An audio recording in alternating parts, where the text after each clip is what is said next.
Որևէ անսպասելի բան չունենք, ամեն ինչ ընթանում է իր հունով, ինչպես որ գիտենք ի սկզբանե, 2 ամսով երկարացվեց կալանքը, սահմանափակվեց բնականաբար տեսակցությունները, միայն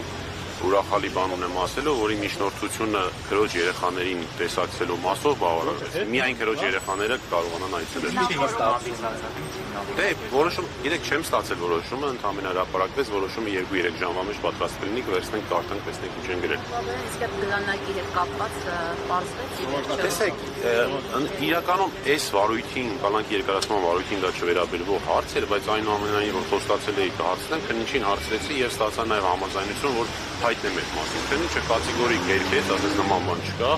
ոչ մի ապացույց չի կորել իրական վարույթ։ Ասում է թե այո, նա ասեցի կարող եմ հայտնել լրատվամիջոցները հարցնում են, ասեց այո, կարող եք, որտեղ խնդիր չի։ Տեսնել իսկապես։ Հիմա այս փուլում չենք կարող։ Դա երբ որ ըստ էության քննության ժամանակը, արդեն այդ ժամանակը տեսնենք։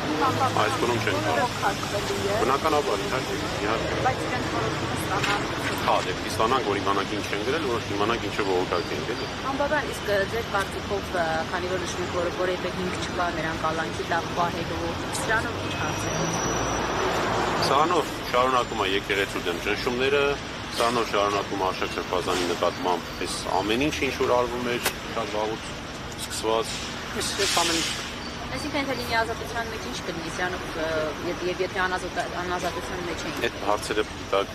ապօրինի անազատության մեջ պահողներին եւ նման հրաման տվողներին։ Ես ինչ գիտեմ ինձ որ ինչ ասում։ Այս պահին չունենք որոշում, այս պահին միայն եզրափակիչ մասն հրապարակում, որ երկարացվում։ Շնորհակալություն։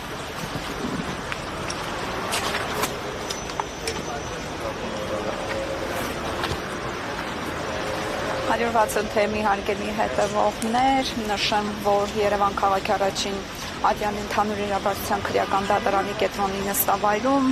դատավոր Կարեն Փարխոյանը 3 մի քանի ժամ քննելուց հետո այսօր որոշում է կայացրել, որ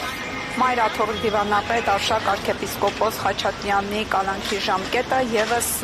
2 ամսով պետք է երկարաձգի։ Այդ մասին քիչ առաջ լրագրողներին փոխանցեց Սրբազանի փաստաբանը Արսեն Բաբայանը։ Հիշեցնենք, որ Արշակ Սրբազանը կալանավորվել է դեկտեմբերի 5-ին, դեկտեմբերի 1-ին նա 2 ժամանոց ասուլիս էր տվել Մայրաթորում եւ նշել էր, որ բոլորը պահանջում են, որպեսզի ինքը